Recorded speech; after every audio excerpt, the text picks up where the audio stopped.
morning, ladies and gentlemen. This is J.R. Moore coming to you live from deep in the mountains of the Missouri Ozarks. On Tuesday, the 30th day of January, year of our Lord 2018, welcome to the John Moore Show. Prepper tip of the day. It's a question. Do you have your water filters, plural? Do you? Water filters, plural. That would be at least one base camp filter, which will be a gravity-fed, high-quality gravity-fed filter, such as the Berkey or Professor McKinney's water filters at my website. That would be number one. Number two, a high-quality portable filter suitable for use in the field. Berkey makes a portable one. Professor McKinney has one. I don't use either of those myself. I use the Katahdin, which are made in Europe, and there's some for sale at my website under John Survival and Tactical Gear.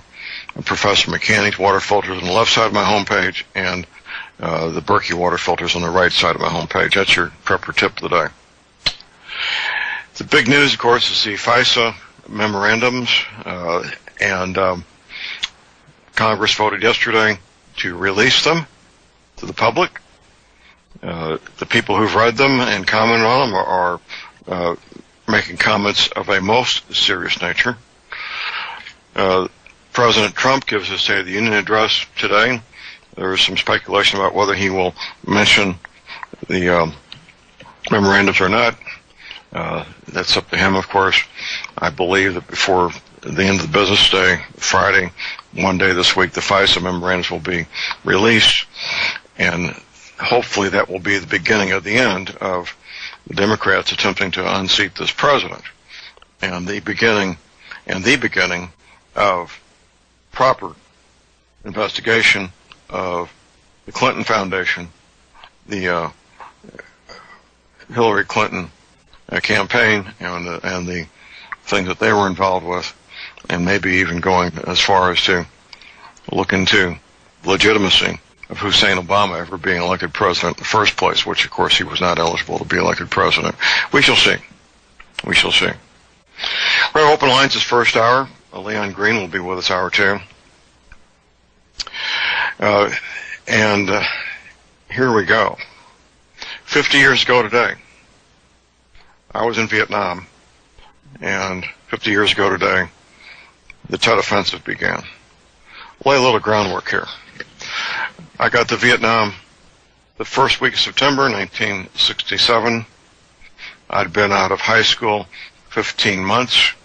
15 months before I got to Vietnam, I was running the state outdoor track meet in Jefferson City, Missouri, where I competed in the 100-yard dash. I was the 18th fastest young man in the state and the second fastest Caucasian. I was a very young man. I knew my first semester at college was an absolute disaster. I knew I was headed to the Army, either voluntarily or being drafted. I didn't know a whole lot about the Army. My father was a World War II veteran of South Pacific U.S. Army. He never talked a whole lot about what happened there, which is pretty common for those guys. So my knowledge of the military was very circumspect, shall we say. Hollywood film certainly gave some little bit of insight. But I was watching the evening news, and Walter Cronkite at the time, of course. And I saw these guys in Vietnam walking across this brown water up to their chins, holding their rifles over their heads. And I didn't know exactly what was in that brown water, but I had a pretty good idea that it would not be a healthy place to be. And I decided I was going to try to find a job in the Army that would not put me up to my chin in that brown water holding my rifle over my head. If I was going to be in a war, I'm going to be under different circumstances. So I enlisted. I took all the tests, the Army qualification tests. They told me I could qualify for any job in the U.S. Army, given my age and education, and I chose to be an intelligence analyst. So I graduated from military intelligence school in Baltimore, got my assignment to psychological warfare, and found myself in Vietnam the first week of September 1967. I'd only been there a few days, and I say a few days, I would say within 2 weeks of being there, by the middle of September. And by the way, there was South Vietnam was having presidential elections the same month I first got there, which we won't go into that. But within 2 weeks of being there, I was learning from the men that I worked with in intelligence that we were expecting a major enemy offensive during the Chinese New Year celebration called Tet, T-E-T, Tet, which begins the end of January every year. And I was further told by the guys that they were going to hit us, and they were going to hit us hard. You know, the Chinese New Year celebration in South Vietnam is a combination of Christmas, New Year's, and the 4th of July. Christmas because of gift giving, New Year's because, well, it is New Year's, and 4th of July because of all the fireworks being shot off.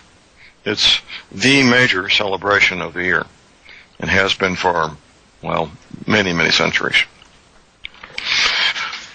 So as the fall of 1967 moved forward, I'm doing my job as an intelligence analyst. It was originally a company which became a battalion that fall. The company commander gave me the job of going to the classified briefing every morning at 4th Corps headquarters so he could have a leisurely cup of coffee rather than be there at 0800 every morning. So I would sit there Monday through Friday at 0800 and get briefed by the intelligence officers on what had happened the previous 48 hours on Monday and the previous 24 hours Tuesday through Friday. I then would leave there and pick up classified documents from the CIA, from military intelligence, from Army Security Agency, a couple of other places, including classified documents came from Rand Corporation, by the way. Return to the intelligence section of my unit and study and learn. That's what I did most days, most of the time, except for when I was flying combat missions. As the fall moved forward, we kept getting more and more reports of enemy buildups, of training, of weapons being cached, of ammunition and supplies, and things that make sense in the Vietnamese culture that don't make sense otherwise. For example, Buddhists going to battle, they want to know that a coffin has been prepared and waiting for them. So that we were getting reports that the hamlets, the villages all around the Mekong Delta where I was, that the coffin builders were building stacks and stacks of coffins in these villages all over all over the Mekong Delta. Enemy activity had dropped off to almost nothing. They were not attacking our guys. They were holding back. They were training, equipping, getting healthy, and preparing for this massive attack during the Tet of the Chinese New Year celebration of Tet. So as the fall moved forward, I'm very active in my outfit. I started out working as a off-duty in the evenings and weekends. We had a enlisted men's club. I volunteered there as a bartender. About the third month I was there, I was elected the president of the enlisted men's club. And so I'm socializing with all the men in our outfit, and at the same time I'm warning them. I'm saying, guys, we need to get ready because the Army isn't providing what we need. The Army's not providing the ammunition we need. We were considered a rear echelon unit, so the Army didn't consider us to need large amounts of ammunition or hand grenades or automatic weapons and so forth. So I was encouraging guys I worked with. I said, guys, what do we need to do? We need to beg, borrow, or steal ammunition, hand grenades if you can get them, automatic weapons if you can get your hands on them, store up food. The Army didn't have food for us. And a few guys paid heed, maybe 5 or 6, 8 maybe. That would be pretty optimistic. It was a small unit, by the way. There was only, maybe 40 enlisted men and maybe 10 officers, something like that. It was a pretty small unit. The 10th PSYOP Battalion, which still exists, by the way, half a century later. So I'm taking my own advice, and I was able to get my hands on several hundred rounds of ammunition, of the care packages sent from home, including fruitcake and things like that. I was keeping that stored in my foot locker because I knew what was coming, and just getting ready. Now, in December 1967, General Westmoreland made a speech before a joint session of Congress. At the time, he was the commander of all U.S. forces in South Vietnam. Highly decorated World War II and Korean veteran, well-respected officer, General Westmoreland. He was very optimistic in the speech he gave, basically telling U.S. Congress and the President that the Viet Cong were no longer an effective fighting force, could no longer mount an effective offensive against U.S. forces in South Vietnam. Now, at the same time, the CIA's analysts, and I was in the CIA office 5 days a week picking up documents and saying hello to the people that worked there and so forth. The CIA analysis was exactly the opposite. They were saying that the Viet Cong were, in fact, still a very viable and effective fighting force to be dealt with, to be reckoned with, and they could, in fact, mount an effective offensive if they chose to.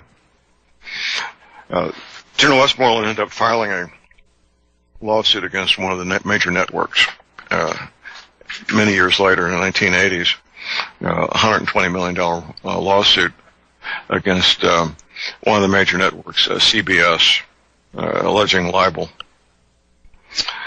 because of this. So myself and my buddies, we on January 30th, 1968, we enjoyed the revelry. Everybody seemed to be, our neighbors there, our Vietnamese neighbors, all seemed to be happy, exchanging gifts. There was a ceasefire in effect, by the way, that was supposed to be respected by all sides. Majority of the South Vietnamese military was on leave and home with their families, leaving behind the younger, less experienced soldiers on active duty with the South Vietnamese military. So typically we'd go to bed maybe around 10 o'clock or so, and there was music and fireworks and so forth. And about 2 or 3 a.m., I get woke up to what I initially think is more fireworks, but it wasn't. It was incoming mortars. That was the beginning of the Tet Offensive. I got up, got dressed, went to the roof of our building. Our building was a 4-story steel-reinforced concrete structure, basically a big apartment building where we stayed. Had a big flat roof with a 3-foot concrete parapet around it. And didn't go to sleep for the next 3 days. It was heavy fighting.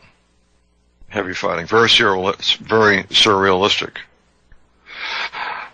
Radio reports we were getting were not very optimistic. By 9 a.m. the following morning, or 9 a.m. or so, Radio Vietnam was reporting the U.S. Embassy had Viet Cong inside the compound of the U.S. Embassy in Saigon, which was 90 miles to the north of us.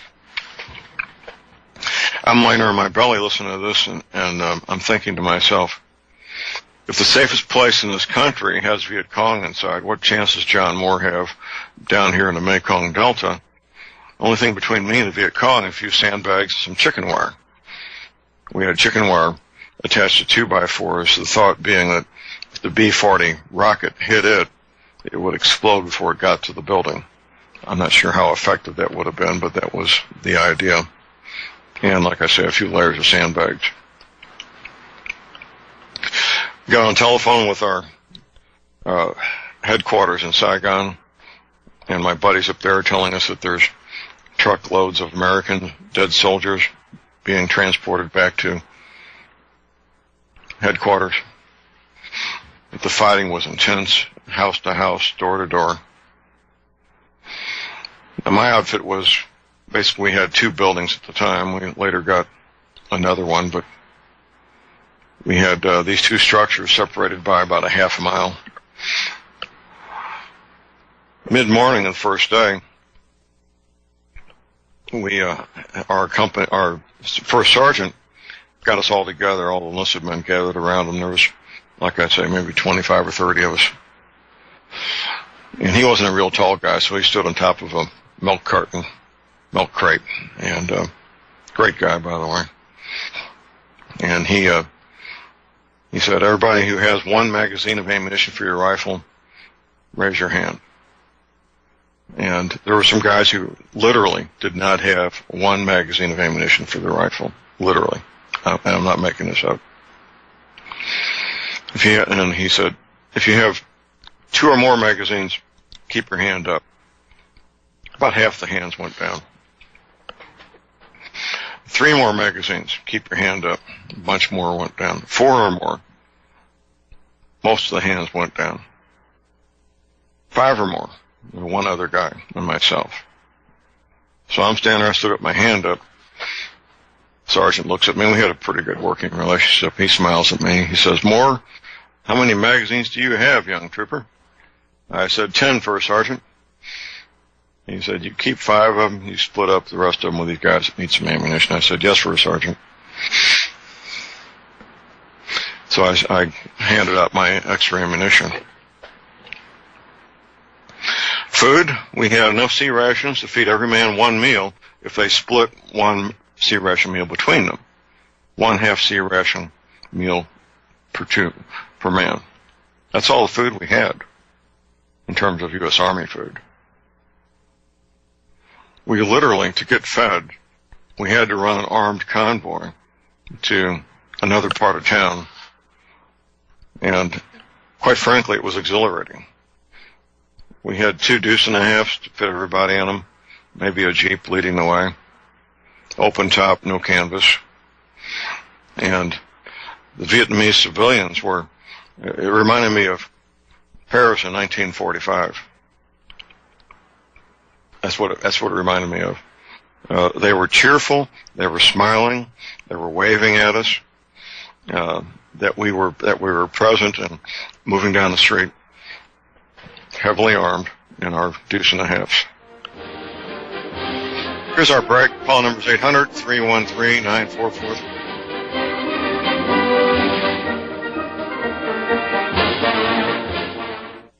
Ladies and gentlemen, J.R. Moore here. It's taken 3 years before I could offer the inter-shelter domes for sale. During those 3 years, several different governments and militaries were taking all their production.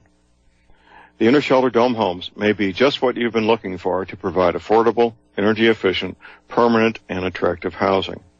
These dome homes are prefabricated units that can be assembled in a few hours by 2 men with a ladder and simple hand tools. Check out the photos of these dome homes built in the Arctic, on tropical beaches, in suburban areas, and in forests. All the details, many photographs, and the pricing of the dome homes are listed on the left-hand side of my homepage at thelibertyman.com. I think you'll find these homes are not only attractive, but they're energy efficient, and a bonus. You can disassemble them and reassemble them as many times as you feel you need to. Pretty great, huh? Something that's very, very unique. Check them out at my website at thelibertyman.com. Thank you.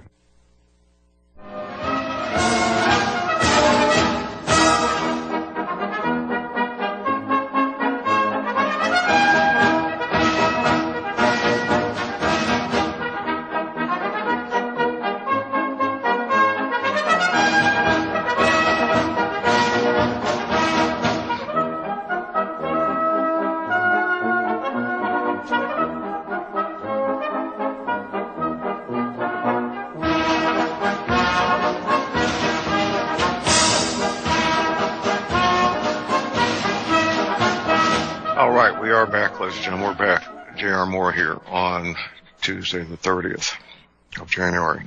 Quick reminder, I'll be speaking in Dallas, Texas, at the Hear the Watchman event, March 22nd through the 25th. There's details at my website.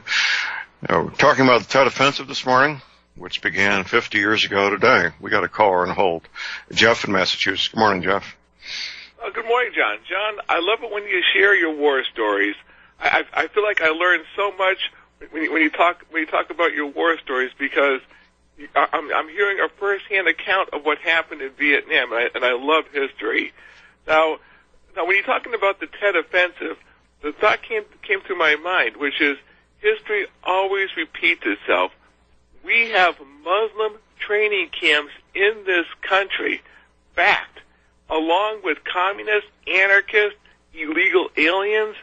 What would happen if all these groups united together in one front and hit multiple American cities at once? And right now they're just waiting while they're training, they're getting healthy, they're getting their ducks lined up, and when they get the signal, bang, you go shopping, all of a sudden it's the Lebanese Civil War all over again. What do you think?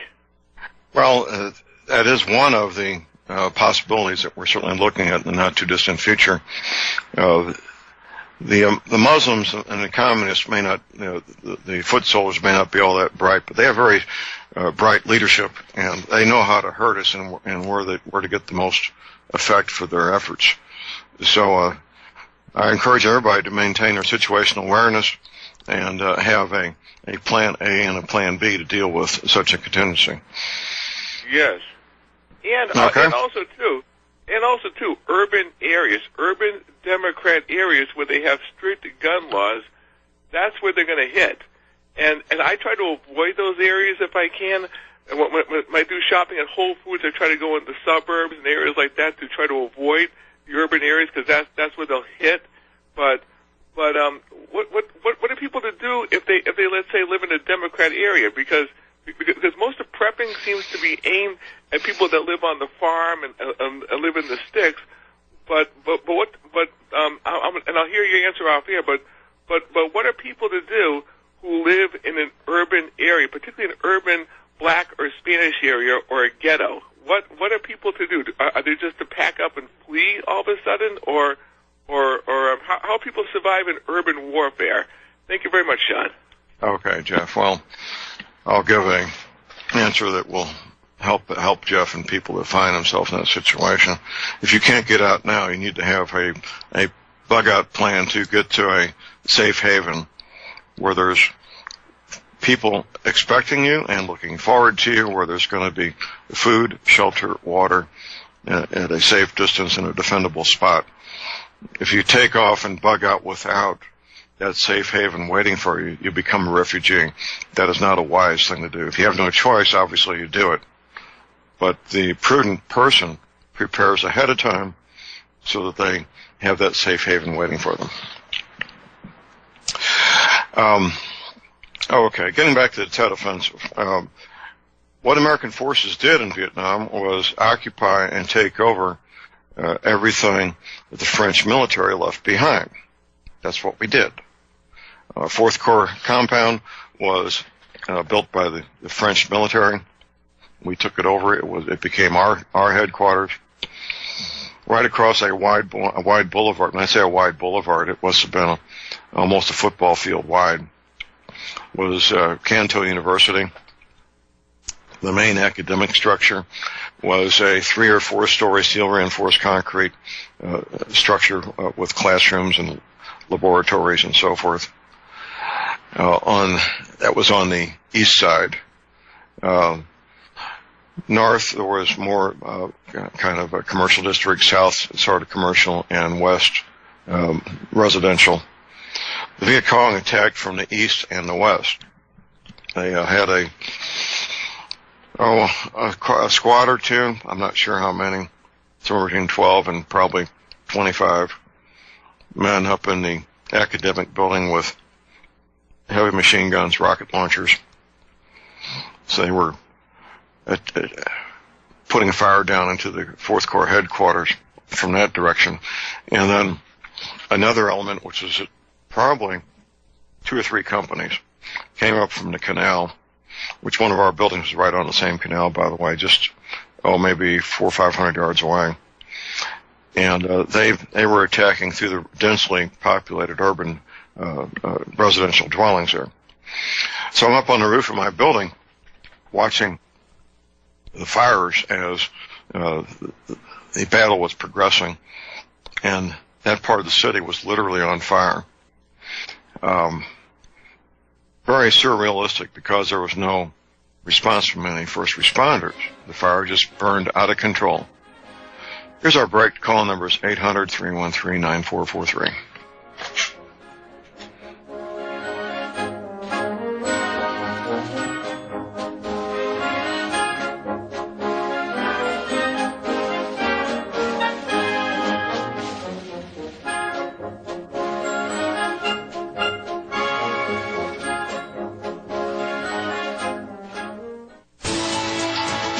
You are tuned in to the Republic Broadcasting Network. Visit our website by going to republicbroadcasting.org.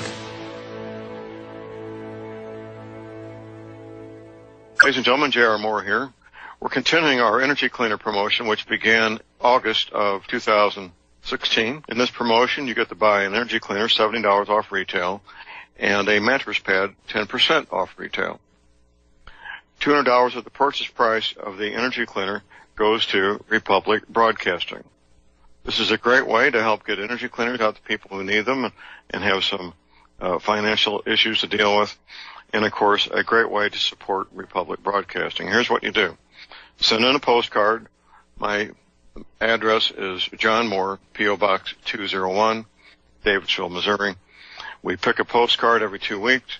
If your postcard is drawn, you get the chance to buy the energy cleaner, $70 off retail, and 10% off the mattress pads. Put your name and your address, your telephone number, and your email address on the postcard, and we wish you the best of luck. Thank you.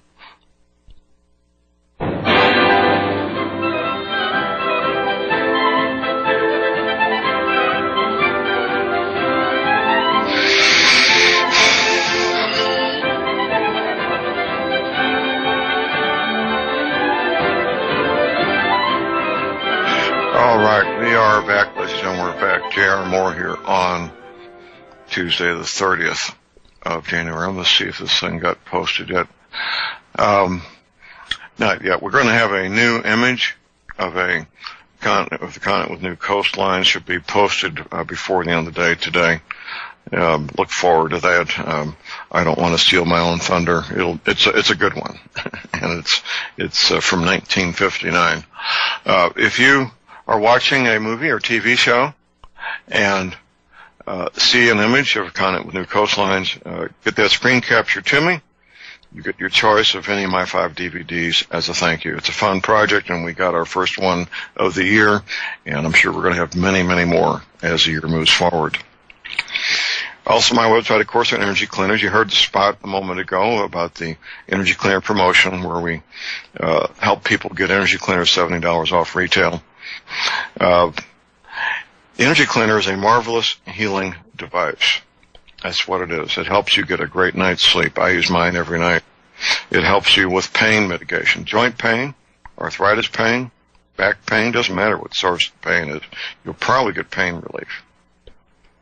So you're listening to me talk about this, and you're thinking, well, I wonder if John Moore's energy cleaner would help me. Well, this back, man, it's been bothering me for years. Well, wondering won't get it done.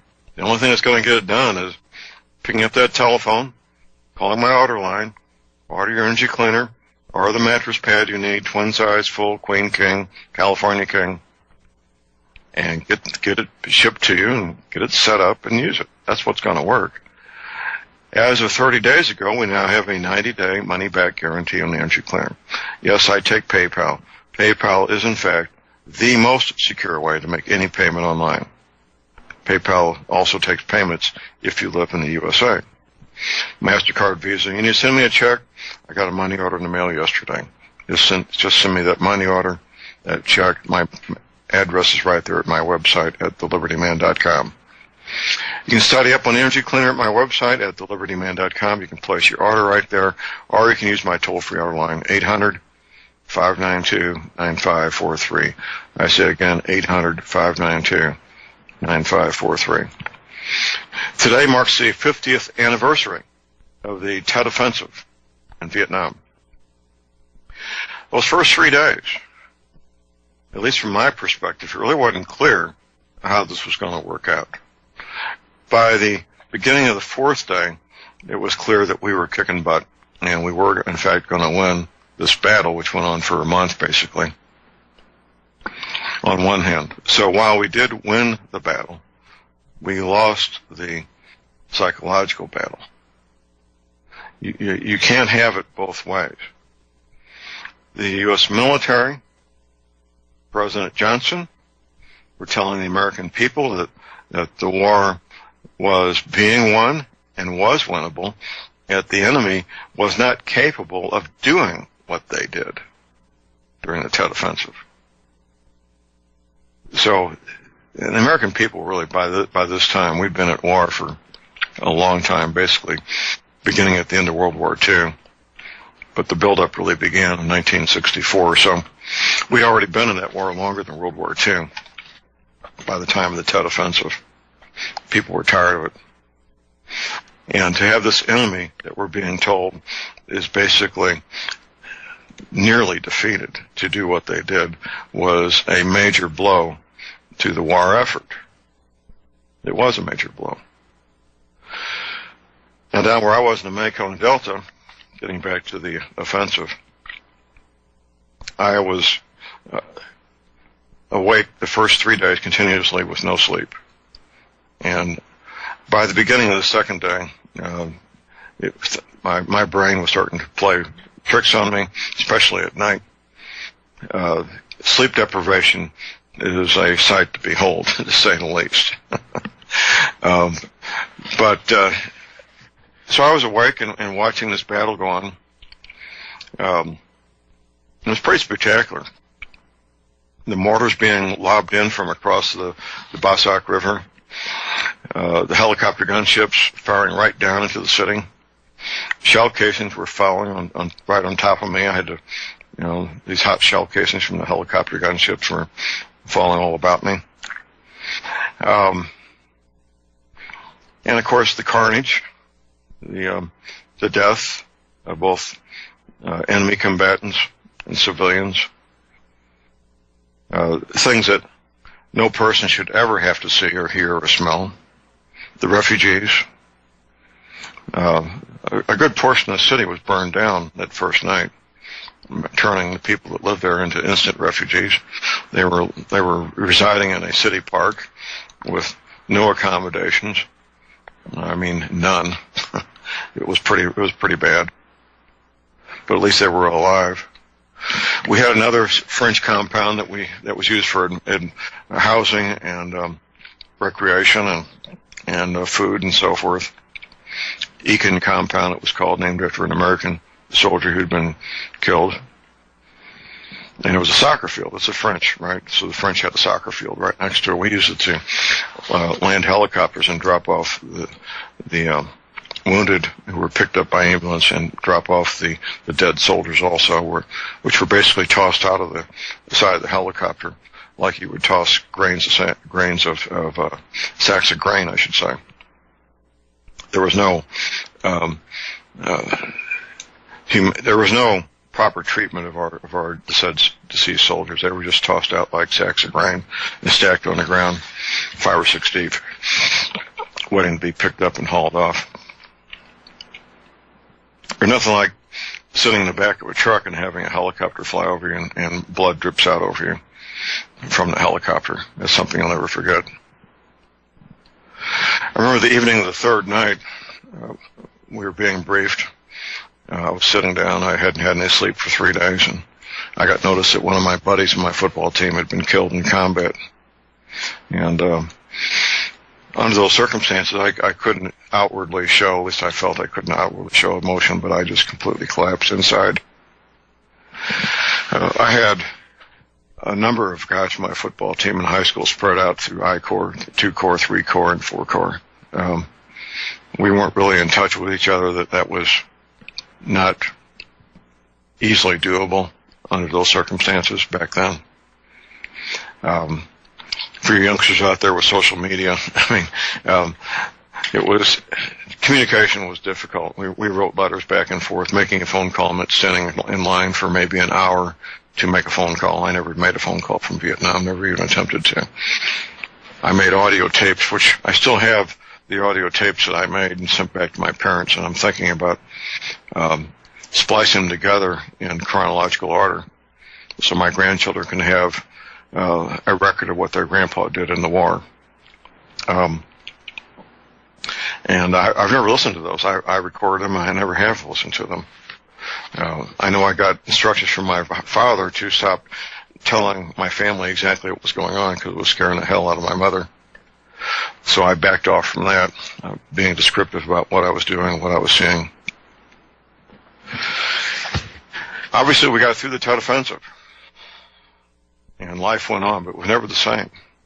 The men in my outfit, myself included, we were very distressed over the consequences of the Tet Offensive.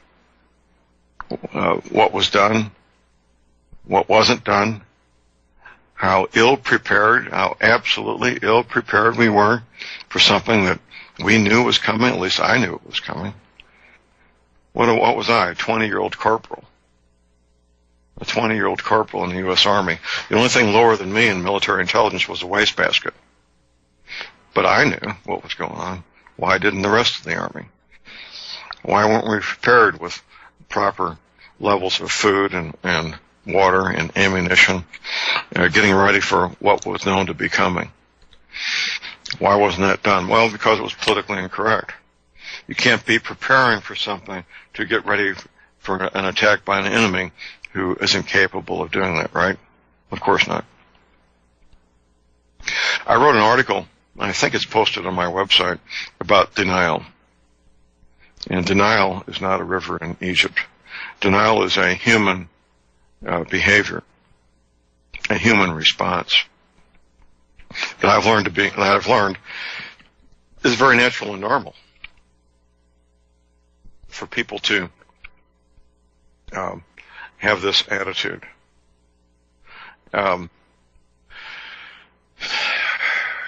Situational awareness plays into this. People not paying attention to what's going on. There's another psychological term called normalcy bias.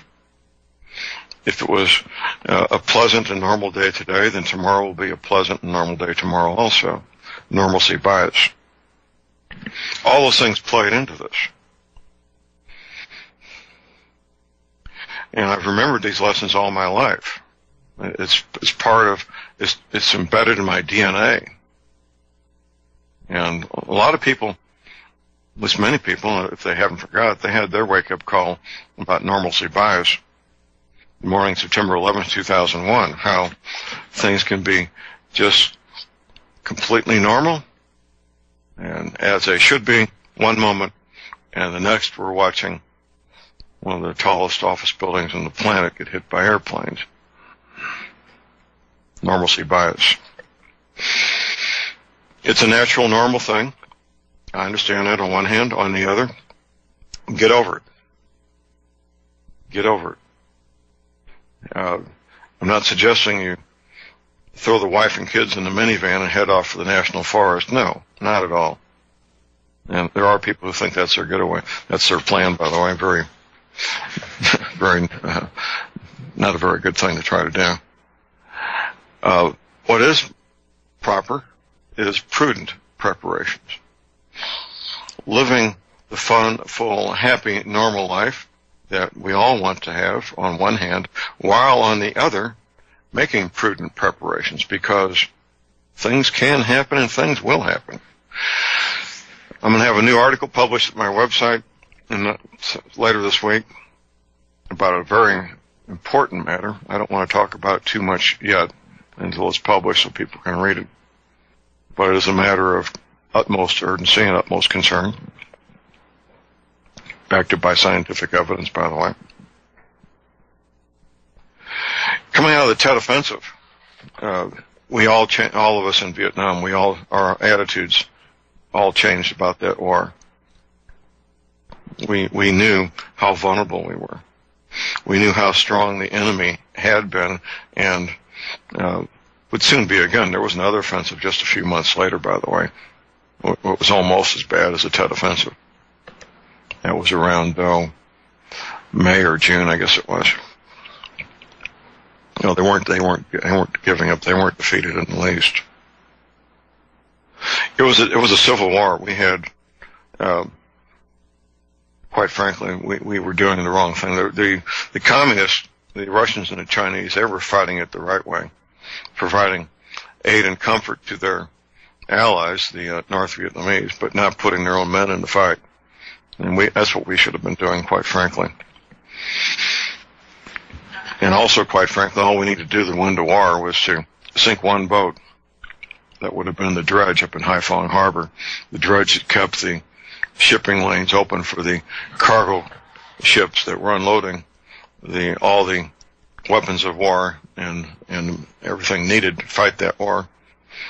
Because without that dredge, the port would have been unusable in less than a year. That's how much silt was coming in there from the river into Haiphong Harbor. And that dredge was off limits to the aviators to sink it. That report is at Ralph Epperson's website. There's a link on my links page to Ralph Epperson, and he lays out the whole deal there about how the war really ended, and of course why it could have ended 10 years before by sinking that one ship. Different story. The Tet Offensive was the most intense of anything the U.S. Army had been in since the Korean War. Probably the battle in Fallujah was the closest thing most recently. Brutal house-to-house combat. The battle in Hue was part of this. The battle at Khe Sanh was another part of it, where I got reports every day what was going on at Khe Sanh.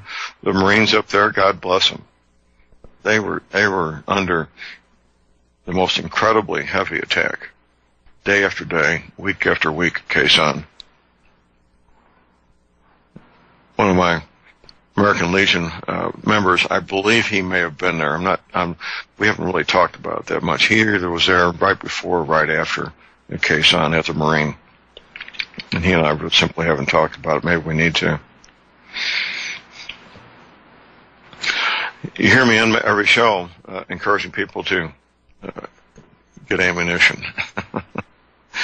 It's a very helpless feeling, knowing you need ammunition and don't have it. It is. I mean, I hope you never find yourself in that situation. I've made sure I won't. I have definitely made sure I won't.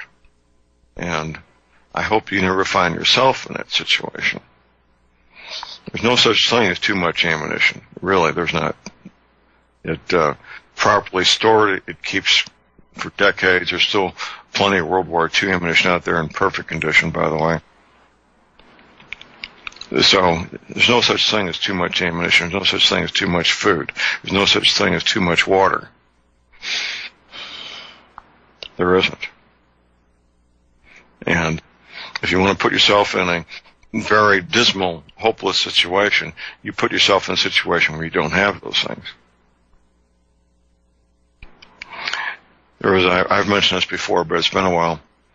My nameplate that I got when I became a homicide detective working for the state of Missouri, nice walnut nameplate, says John Moore, Chief Investigator, on the front of it. On the back side, where nobody can see it except me, I've got a little typewritten sticker that says, "We've got plenty to eat and nobody's shooting at us." John Moore's words to live by. We've got plenty to eat and nobody's shooting at us. Many of you have been hungry, experienced hunger in your life.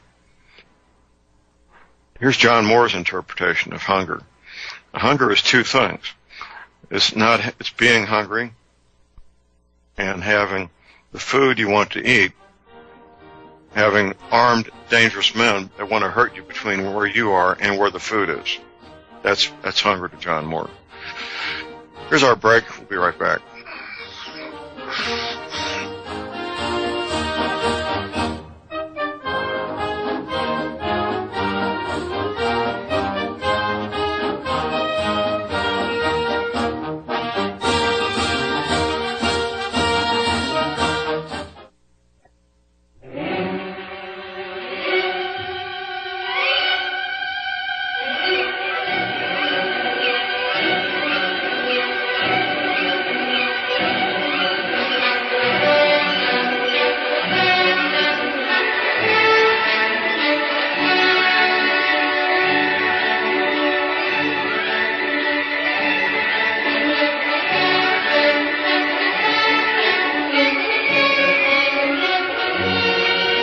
We are back, ladies and gentlemen. We're back. J.R. Moore here on Tuesday, the 30th of January.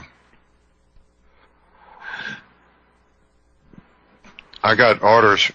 I was asked, and I agreed to go with one other guy in a Jeep and drive up past Fourth Corps headquarters to Eakin Compound and back, a distance of about a mile and a half each way, and report back our observations because we didn't know what was going on. So myself and one of my buddies, we piled into the Jeep. I think he was carrying an M3 grease gun. I had my Thompson. We both wanted to have weapons that had the same .45 caliber ammunition. Of course, I had my 1911 with me, and we drove slowly through the city and back. As we were pulling into the parking lot of Eakin Compound, General Westmoreland was deplaning a helicopter, and you could pick him out from half a block away. He's a very tall, distinguished-looking gentleman with those silver stars on his hat. And we went back and reported our observations to our commanders. No harm came to us. The city was pretty shot up, to say the least, and everybody was staying indoors. All the civilians were staying indoors. Only people on the streets that we could see were South Vietnamese and American military. The Viet Cong, of course, were all hidden out until nighttime. They didn't go out much during the daytime. And we reported back our findings to our commander. And shortly after that, there was a decision to move everybody to one building. We thought the commanders thought it would be safer to do that. The city water supply stopped running. I guess it was the second day. We had enough water to take a bath out of a helmet, which is not fun, but taking a bath out of a helmet is better than no bath at all. We had enough food to eat if we weren't too greedy on the food. Sleeping when we could. By the end of the third day, I had to get some sleep. I just couldn't stay up any longer, so I was taking cat naps 2 to 4 hours at a time. 4 hours was a gift from God. 4 hours of sleep, any place I could get it. I found we didn't have beds, and we got through it. And life went on. A very different life. Everything changed after the Tet Offensive. Attitudes changed. Tactics changed. Beliefs changed. Men who were pretty ambivalent about the war became anti-war when they saw what was going on. The response of the U.S. Army. Everything changed. Okay, we got a top of the hour break. We'll be back with Leon Green, and stay tuned.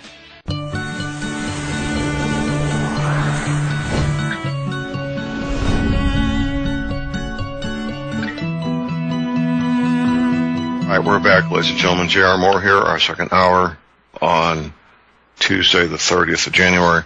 And prepper tip of the day, it's a question. Do you have your water filters? Plural. Do you have your water filters?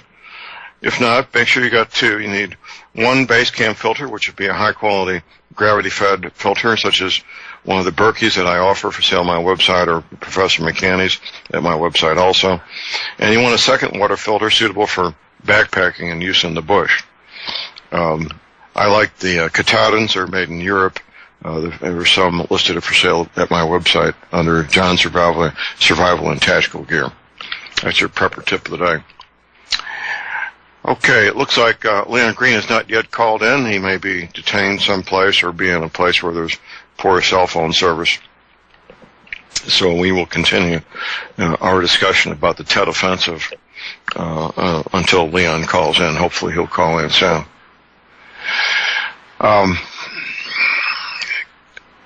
It's something I've said a number of times on this show is, for most Americans, most of the time, war is 2 hours in an air-conditioned dark room with a bag of popcorn.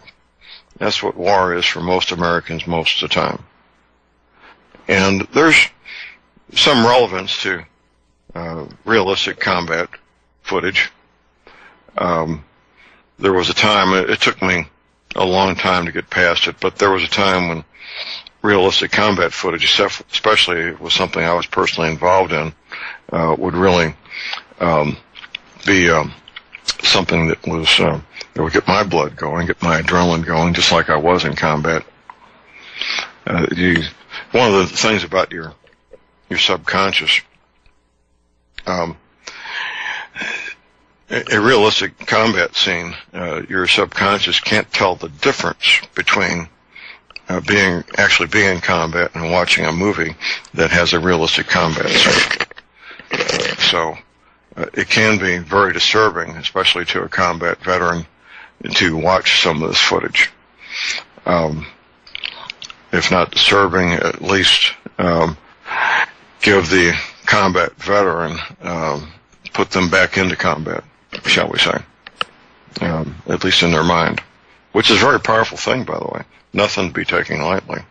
Nothing at all to be taken lightly. But for somebody who's actually been in combat like myself, it's something that picks you up and carries you away, shall we say. TV show or movies can't impart the sense of smell, although there have been some attempts in over the decades to have smells go along with various movie scenes, and even had seats that would vibrate at certain points in the movie to emphasize something that was taking place on the screen. But the sights and sounds and smells of war are something that will be part of the persona of a combat veteran as long as they live. I know there will be for me. I don't want to get too descriptive here and upset people after they've had breakfast, but there are smells that no human being should ever have to smell. There are sights that no human being should ever have to see. The absolute cruelty and barbarity of war is just as cruel and just as barbaric now as it was when Genghis Khan was rolling across the plains of Asia. Nothing's changed. We may have soldiers that can pilot a drone from a nice comfortable seat in the Midwest while blowing up people on the other side of the planet. It doesn't make the acts any less barbaric or any less cruel. It just changes the circumstances that it's happening. That's all it does. It's been said with some accuracy, there's no more barbaric or cruel person on the planet than a 18-year-old farm boy or 18-year-old city boy from the United States on the battlefield. They can be just as cruel and just as barbaric as anybody in the army of Genghis Khan or any other army you want to mention throughout history. Of course they can be. There's a gentleman I know. He's a Vietnam vet. He said recently to me, he says, John, he says, I did things in Vietnam I'm not proud of. And I said, you did what you needed to do to live. That's what you did. You did what you needed to do to live. He came back with a necklace of ears from men he'd killed, Viet Cong, that he'd made into a necklace. And his buddies in Vietnam were quite proud of him and his accomplishment. He was proud of himself and his accomplishment, and he was so proud that when he got back home here to Missouri, he was showing off these trophies as a matter of pride and accomplishment and being a good soldier. And of course his friends and relatives and neighbors were horrified, absolutely horrified at what he had done. And he was shocked that they were horrified because what he had done was good and proper and just. In his mind, in the minds of all the men he knew and worked with and respected. Two different perspectives at opposite ends on the same activity. So I told him, I said, you did what you needed to do to live, and welcome home. Was it cruel? Was it barbaric? Of course it was, by our standards. By the standards of a man, an 18-year-old young man, attempting to survive in combat under horrific, brutal, barbaric conditions. It was the right thing and the proper thing to do. I don't blame him at all. I blame the politicians who sent him there in the first place in an illegal, unjust, immoral war. The United States taking offensive operations in that war was based on a legal document called the Gulf of Tonkin Resolution. Prior to that document being put into force by Congress, the U.S. military could not engage in offensive operations in Vietnam. They could only engage in training and helping the Vietnamese fight their own war.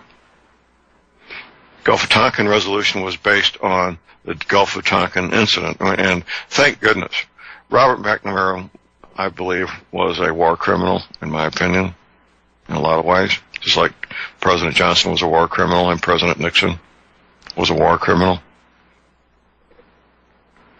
But Robert McNamara, in his autobiography, he did finally admit that the Gulf of Tonkin incident never happened. The legal basis, the legal premise, the legal basis for engaging in offensive operations in the Republic of Vietnam was based on a complete lie. And thank goodness Robert McNamara did the right thing and admitted it in his autobiography. We got a call on hold here. We got Pam in Michigan. Good morning, Pam.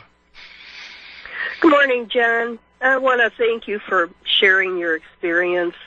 I went with a man who was a Marine, and he was at Quezon. And he told me that I met him in AA, and he told me that pretty much from the time he got off the plane, that the guys in his unit kind of got him addicted. It's how you'll survive, they told him.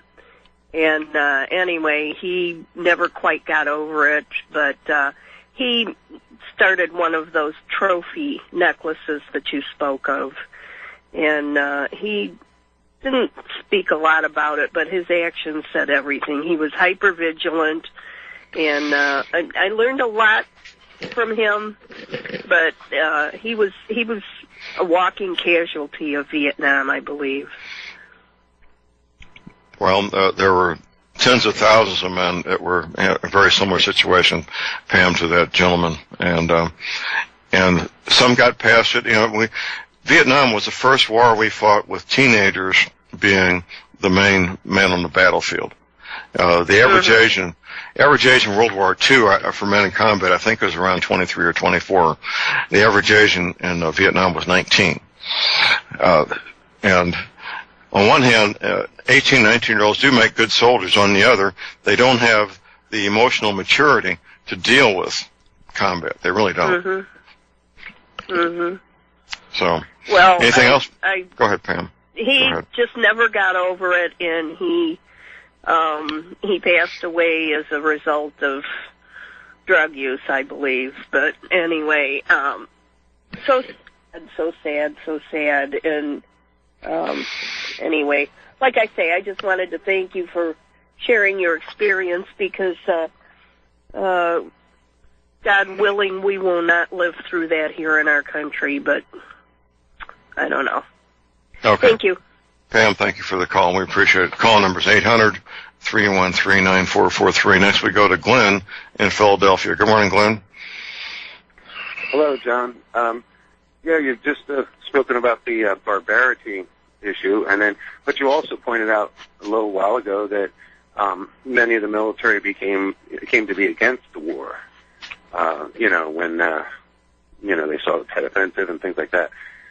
And the effects on civilians. I was struck when you were talking about the transition. I had about this really until a few years ago, or had it specifically pointed out, about the transition from, a battlefield warfare scenario to total war. And, of course, in warfare all through history, of course, civilian populations and facilities are affected. But the transition from World War I with the battlefields and the trench warfare, and most of the fighting was happening in the battlefield, to World War II, where we start to see more overt bombing of civilian areas and populations. It's a very, it's a huge distinction, a real paradigm shift in the conduct of warfare. And I'm wondering what you think about that. Well, I'm not sure what to say right this moment, Glenn. What the U.S. military has done traditionally is use the tactics and methods of the previous war for the new war, which usually have bad results. We went into World War II, for example. We still had cavalry units ready to go into battle, for example. In fact, Ronald Reagan was a member of a cavalry unit going into World War II. The Army Air Corps was basically kites with motors on them. I mean, they weren't metal airplanes. They were wood and canvas, the aircraft going into World War II for the U.S. military, just like World War I, where the Germans, of course, had far more sophisticated and advanced metal aircrafts. In fact, the German Air Force had transport planes that you could drive a truck into the front of it and close up the front and take off and fly. World War II was over 5 or 6 years before we even had any aircraft like that in our own inventory. That's just a couple of small examples.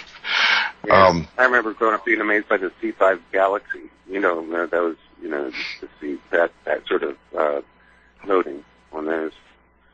But the thing is the total warfare issue, and the effects on the civilian population. Now in this era of terrorism, is actually shifted the other way, because terrorists tend to target civilian targets. Right. Not that they never attack military. We see the Marine dormitory attack, of course, years ago. But most very often, psychologically, it's more advantageous, especially for terrorists, to scare the civilian population. Right. Well, we had a lot of that in Vietnam. The Viet Cong terrorists. And my morning, I was usually assigned a Jeep, and every morning I began by walking around the Jeep without touching it, looking underneath the Jeep without touching it, unlatching the hood and lifting up about an inch and looking under it, and raising a couple more inches and look under it, looking for anything that shouldn't be there. Because the guys who didn't find the things that shouldn't be there, they ended up being blown up. Right. And in terms of spooking the terrorism or spooking populations, we had this false missile notification thing in Hawaii the other week, and then another one in Japan.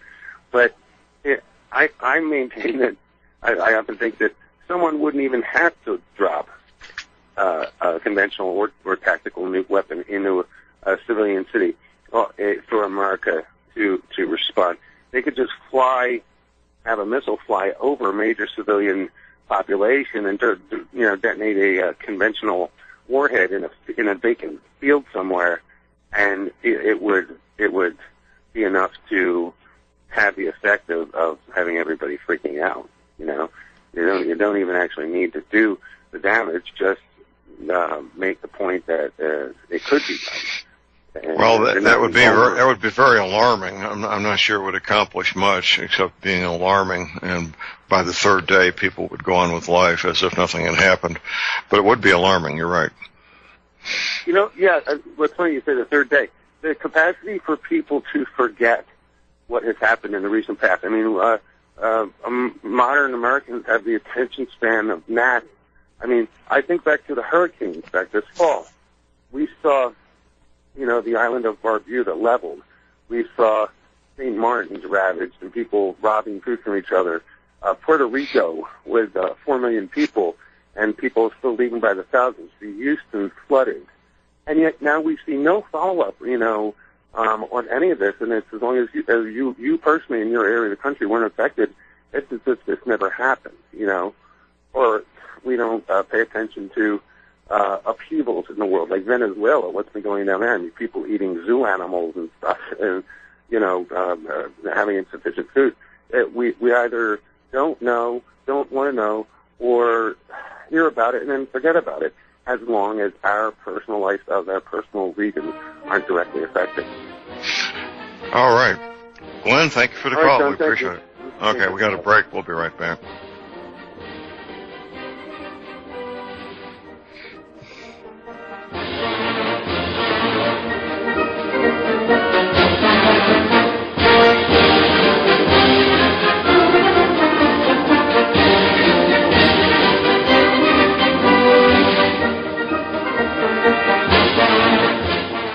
Ladies and gentlemen, J.R. Moore here. It's taken 3 years before I could offer the inter-shelter domes for sale. During those 3 years, several different governments and militaries were taking all their production. The inter-shelter dome homes may be just what you've been looking for to provide affordable, energy-efficient, permanent, and attractive housing. These dome homes are prefabricated units that can be assembled in a few hours by 2 men with a ladder and simple hand tools. Check out the photos of these dome homes built in the Arctic, on tropical beaches, in suburban areas, and in forests. All the details, many photographs, and the pricing of the dome homes are listed on the left-hand side of my homepage at thelibertyman.com. I think you'll find these homes are not only attractive, but they're energy efficient, and a bonus. You can disassemble them and reassemble them as many times as you feel you need to. Pretty great, huh? Something that's very, very unique. Check them out at my website at thelibertyman.com.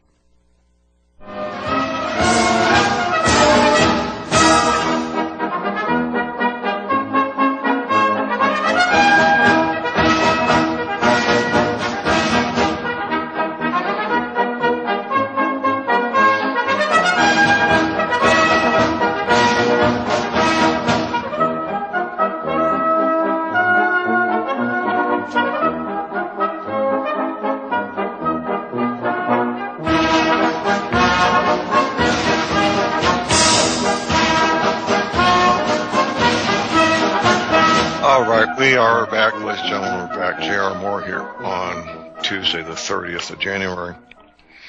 I'll be speaking in Dallas in March. I almost said next month, in March. And look forward to seeing a lot of you there. I'll be back in Prague at the end of September. For you folks in Europe, I'll be in Prague, Czech Republic, towards the end of September. That's not firmed up yet, but it looks like it's going to be going to happen. If you'd like me to speak to your group, well, just get in touch with me. My address and my phone number, my email address, my telephone are both there at my website at thelibertyman.com. I'll come to your community. It doesn't matter where it is. I'm not going to go to North Korea or Iran, but most places I'd be glad to come to and speak to your group, and you can contact me through my website. We're taking questions, calls, and comments here at Republic Broadcasting at 800-313-9443.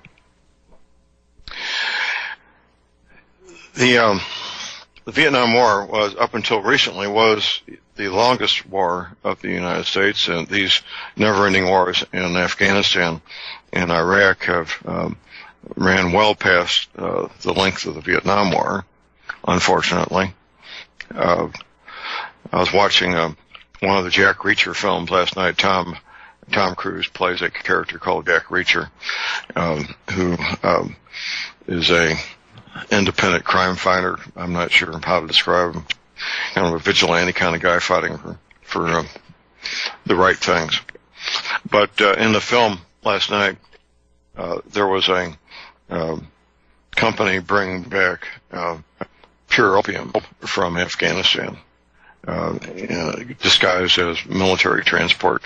That is, I mean, the film was not based on a true story. It is true that U.S. forces are guarding the poppy fields in Afghanistan. And that's an unfortunate fact of life, that our soldiers are over there protecting the poppy fields. Very, very sad fact of life. But that's Pat Tillman, the former NFL football player, gave up his very lucrative football career to become an Army Ranger. He was the classic poster boy for what an Army Ranger should look like. Had a very foul mouth, by the way, unfortunately. But he was very upset when he found out about the U.S. forces protecting the poppy fields, and he would have gone public with it and was about to go public with it when he was assassinated.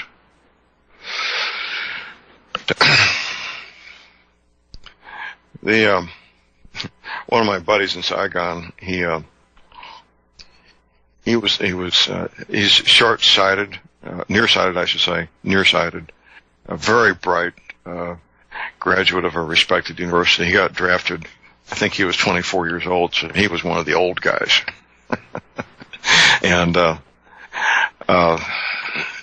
even when he was 24, he was probably carrying a good 40 pounds extra weight. And so he was in our class of military intelligence, and we all liked him. And his name was Joe. I'm not going to mention his last name. He may be listening. If you are, good morning, Joe. The rest of us were all considerably younger, 19, 20, 21. The difference between 20 and 24 is huge in terms of maturity and life's experience. So we got to Saigon, and we're all intelligence analysts, and we're looking forward to getting our assignments, I Corps, 2 Corps, 3 Corps, 4 Corps. And he was a city boy, a real East Coast city boy, had never even driven, let alone owned an automobile. And he was determined that he was going to stay in Saigon. And he was talking it with us, and he decided he was going to lobby to get himself an assignment to stay with headquarters there in Saigon. And we all agreed that among us that we should not lobby against him, that he should be the only guy attempting to get his job in Saigon, and that would be best for all concerned. And he was successful in the lobbying efforts, and he got his job in Saigon, and we were glad for him, all of us, the old guy. But one of his favorite, one of his cherished possessions now is the photograph of him during the Tet Offensive, where he's got his flak jacket, his helmet, bandoliers of ammunition, and of course his rifle with him. He went on to have a very successful career with Social Security, which he's been retired now for a number of years, and I had a speaking engagement in Pennsylvania. And he drove over to meet up with me, and we had a real good visit and got caught up with each other. And I was really glad to see him. And that brings up friendships and camaraderie. And we'll talk about that after the next break. Stay tuned.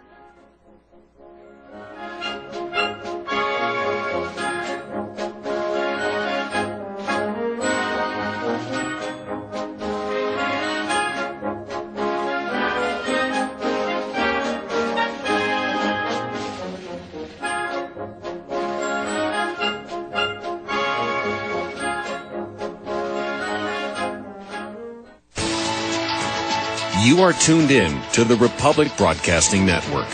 Visit our website by going to republicbroadcasting.org.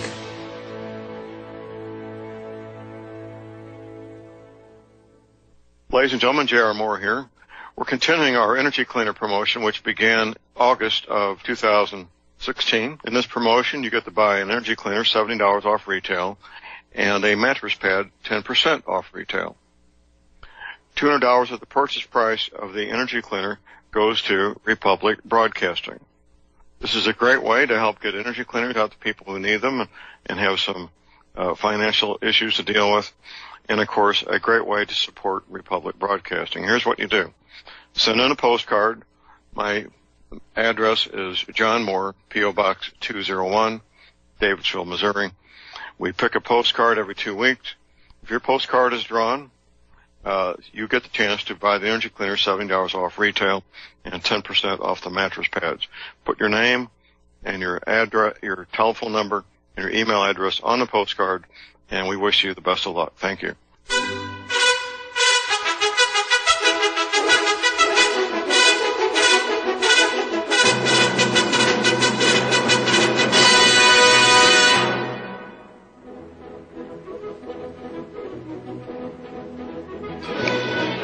All right, we are back, ladies and gentlemen. We're back. J.R. Moore here on Tuesday, the 30th of January. My website is thelibertyman.com. That's thelibertyman.com. There's a lot there, and there's going to be more. We're going to have a new image of North America with new coastlines. It's the Navy map from a television show from 1959 that should be posted soon. I can't say exactly when. Today, tomorrow, it'll be posted soon. There's a free download at my website. I haven't mentioned this for a while. It's a book. You can get new copies off Amazon, by the way. The copyright's long expired. A book that could literally change your life. A book that many people have found very, very helpful, titled The Power of Your Subconscious Mind by Dr. Joseph Murphy. Dr. Murphy was a Christian pastor, by the way. The book is written in a manner that's not in conflict with Christian values and beliefs. You don't, on one hand. On the other, you don't really need to be a Christian to get a lot out of the book. It will help you achieve the clarity and achieve the focus that you need to achieve any goal that you want to achieve. And, of course, my home business is based out of this website, my home business of selling energy cleaners. I use mine every night. My wife, Dr. Moore, uses hers every night. We have literally hundreds of people listening to this show that use theirs every night, their energy cleaner. One gentleman I'm working with several who are buying their fourth and fifth units in different parts of the country. If the first one didn't work, why would they buy the second, let alone the third, fourth, or fifth? Well, obviously they do. Pain mitigation and getting a great night's sleep. That's the two things we focus on. If you have pain issues, you need an energy cleaner. If you're not getting a great night's sleep, you need an energy cleaner. Check out the details at my website at thelibertyman.com. And you can place your order right there using PayPal, the most secure way to make any payment online, right there at my website. MasterCard, Visa, Diners Club, and American Express. You need to send me a money order or check? Well, my address is right there. You want to call my toll-free order line to order your energy cleaner, your mattress pad to go with it? You can call my order line. That's 800-592-9543. I say again, 800-592-9543. Okay, talking about the Tet Offensive and the military. Call number is 800-313-9443. There's been a lot written, a lot said about the bond that develops between men that have been in combat together. It's something that for non-veterans may be difficult to appreciate, but it's as strong or stronger than any bond between human beings that could ever exist. I know the guys I served with, if I was to get a phone call at 2 a.m. on a Sunday morning, and they say they need me, I'll be there. In fact, this happened. It's been about 8 years ago. I got a phone call from the daughter of one of my buddies, Army buddies, at noon on Saturday. She told me her dad was in the Philippines and was in trouble, a health-related issue. Nobody in my friend's family, not a single person, had a passport in his entire family. They knew that I did, so they called me up. They told me what was going on. That was noon on Saturday. 24 hours later, I was on a plane to Manila. That's how strong that bond is. Everything stops, everything changes, and nothing is more important than helping that friend. And it's still that way. That hasn't changed. That will never change. If one of my buddies is in trouble, I go to help. It doesn't matter what the trouble is. That is not relevant. Whatever the trouble is, I will be there for him. And that extends to his children and his grandchildren, and I know that. So, the friendship is not a strong enough word to describe the bond between men who served in the military together. It's really, I have a fairly good vocabulary, but it's a unbreakable bond that goes on for a lifetime. That's what it is. And that's what it has to be. If you're going to survive in combat, the guy behind you, the guy on your left, the guy on your right, the guy in front of you, you learn real quickly. And race doesn't matter in combat, by the way. It doesn't. I had black buddies over there as well as white. We had a gentleman who was Japanese descent in my outfit. I think one Hispanic that I can remember. But we were all friends and we were all buddies. We all looked out for each other. We had each other's back. That's what counted. We had each other's back. And we knew we could rely on each other, no matter what was going down. And that's the way it has to be. There's no substitute for that in combat. Otherwise, you will not survive unless you have that close-knit bond, that camaraderie between each other. Women, by the way, are disruptive to that because alpha males will naturally gravitate towards protecting women. That's just the way alpha males are. It's the way we're hardwired to do that. There was one of the characters in the film last night, she a female character, she said, alpha males are hardwired to take care of women. They all either had a little sister or wish they did. And they treat women like their little sister and will protect them. It's very disruptive in combat, by the way. It's very disruptive. Because protecting the women will take precedence over the mission. That's just who alpha males are. And it's very disruptive. And that needs to change. I thought these never-ending wars would change that, but they've managed to, they being the military, have managed to conceal the true nature of how disruptive women are in the combat forces in the Corps. It doesn't matter which part of the Corps. Army, Navy, Marines, Air Force, very disruptive in a lot of ways. I don't want to dwell on that too much. If I were to get Command Sergeant Mage back around here, we can talk about that in some detail because he's had to live it firsthand. My experience with dealing with women has been very cursory in the military. So, getting back to the Tet Offensive, it began 50 years ago today, around 2 o'clock in the morning, the night of the 30th into the 31st. Changed everything. It changed everything for the rest of that war. It did. Assumptions and beliefs were dramatically changed. Except for the CIA and people like myself in military intelligence, we knew the attack was coming. We knew it would be horrific. We knew that we needed to be prepared, and we also knew that we weren't. I had an opportunity one afternoon. My outfit, we flew with the Air Force out of Bentu Airfield, air base, about 10 or 12 miles away. In the daytime, you could drive the two-lane blacktop. We drove as fast as we could to make ourselves more difficult to hit by snipers. Driving 60 miles an hour in a Jeep is pretty exciting, quite by the way. Those Jeeps aren't meant to go that fast, but they will. But at night, you did not travel on that road because you just didn't. You would not make to where your destination was. So I'm working out there one day, flying combat missions, and the last mission was running too late. And there was myself and two other guys out there running a warehouse. And I So I get back and we talk and we decide that we're going to volunteer for perimeter duty. They were telling us we were going to get hit that night with rockets and mortars and then a ground attack. Very tempting target for the Viet Cong, by the way.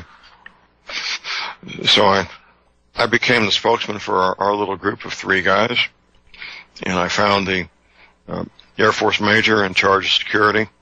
I introduced myself and said, "Sir, we're willing to volunteer to help you with security tonight if we can, in return, have all the ammunition we can carry when we leave here in the morning."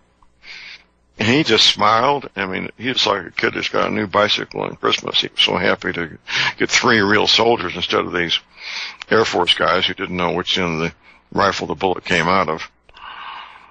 To have 3 real soldiers volunteer for security. And he agreed to my proposal. I should have drove a harder bargain. I should have asked for hand grenades and smoke grenades in addition to the ammunition, but I was glad to get the ammo. We went and had a good meal and showed up at the appointed time at the security office, and he assigned us to a little bunker, when I say little, on the part of the perimeter where he expected to be attacked, which was probably a better part of a mile from the middle of the airbase. Our bunker consisted of 3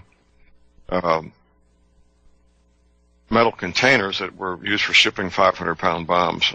They were about 10 feet long, maybe 2 feet by 2 feet by 10 feet, and they were filled up with sand. We had 2 in front of us in kind of a triangular shape and 1 behind us, and made a little space where 3 men could kind of nestle down and get behind them and have some protection from small arms fire. And we decided to have 2 awake and 1 sleep during the night, and we just basically sat there and talked about our lives and our future. Drank a little water from our canteen, and about 2 a.m. the rockets started coming in right over our heads and hitting in the middle of the base. Rockets and actually more mortars than rockets at that particular attack. And we were glad we were where we were. We were hoping, we'd be ready for the ground attack. Ground attack that night didn't happen, thank goodness. We didn't have a ground attack. So the sun came up. We reported back to the security office. The officer in charge, he was a major, he gave us all the ammunition we could carry, which was about 400 rounds apiece, and in linked belts, by the way, for machine guns, 7.62 ammo. And we went to breakfast, and I was never so proud to be a soldier. Walking into that Air Force mess hall, we hadn't shaved, of course, in 24 hours. We were dirty from being in that bunker all night, and tired and sweating. And we had all this ammunition draped across our shoulders, our M14 rifles, our combat packs, our helmets, and all these Air Force guys who were basically, most of them were administrative and mechanics and so forth. They were looking at us like we were men from Mars, and we all stood tall with our shoulders back because we were real soldiers. Got a caller on hold here. We got John in Tennessee. Good morning, John. Good morning, John. It's touching because I although I've never been in combat, I'm Air Force. I was fortunate enough that I was planning to go, scheduled to go, and Nixon let Saigon fall. So I guess what I'm saying, I understand all of that, but if we look back at the pretense of going to war for the last 100 years, John, it's criminal. We know that they knew about World War I, the ship, before it happened. Right. We know that they knew a week in advance about Pearl Harbor. I've yet to figure out what happened with Korea. We know about the Gulf of Tonkin, and all I can say is God bless the men that have gone in with the good heart and the best of intentions. But my prayer is that people will wake up and realize that every war this nation has been involved in, they have goaded their opponent into combat. Period. They have all been, where Vietnam, for instance, my brother-in-law was a Marine. No one wanted to go to Nam in 68, 66, but they took the men basically with no choice, drop them off in a jungle with a gun, with people shooting at you. Human instinct is to shoot back. So we're forcing people to become soldiers, which is a compound word, folks. Soldiers. We're putting them in uniforms, uninformed soldiers, uniformed soldiers, bringing them back as invalid invalids, all under the guise of patriotism, fighting for the land of the free and the home of the brave, innocent men, women, and I'm not anti-America. I am all about the truth. And we're causing people to become part of a organization, a criminal organization. We know about the Golden Triangle in Nam. Now we've got soldiers that we know were guarding poppy fields in Afghanistan. It is not what the American people have been taught and programmed to believe that it is. And that's what I wanted to let people know. Wake your loved ones up. If people want to start a war, let them send their children. Let them go themselves. These millionaires that are all about economic gain with the military-industrial complex that Eisenhower warned us all about and Smedley Butler warned us all about. They knew what war was. War is a money-making proposition that makes rich people richer and causes innocent, good people to die, all fighting for freedom. Are you kidding me? John, it's upsetting. I understand what's going on, but it is upsetting. Well, of course it is. And I agree with everything you're saying there, John. We appreciate your call. Anything else? No, just, you know, if the people are going to start more wars, go do it, boy. Leave me alone. Leave my grandkids alone. Take care. Okay, thank you. For several years, I carried around the joint resolution of Congress giving President Bush the authority to invade Iraq, that second war, when we went to Iraq the second time. The joint resolution lists 18 or 19 reasons the U.S. Congress wanted to give authority for the United States to engage in this activity. They were very concerned with one thing and one thing only, a secret nuclear weapons program, which of course did not exist. There was no secret nuclear weapons program. Here's our break. We'll be right back.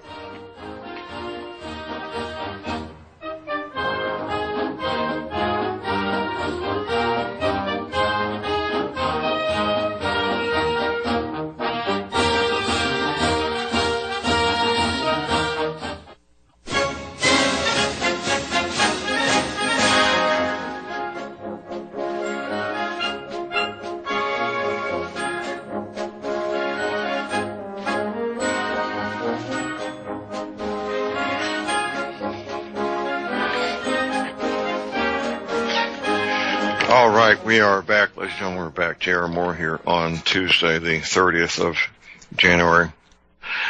Got just a few minutes here. I want to summarize these wars going back to the Spanish-American War. Battleship Maine in Havana Harbor blew itself up.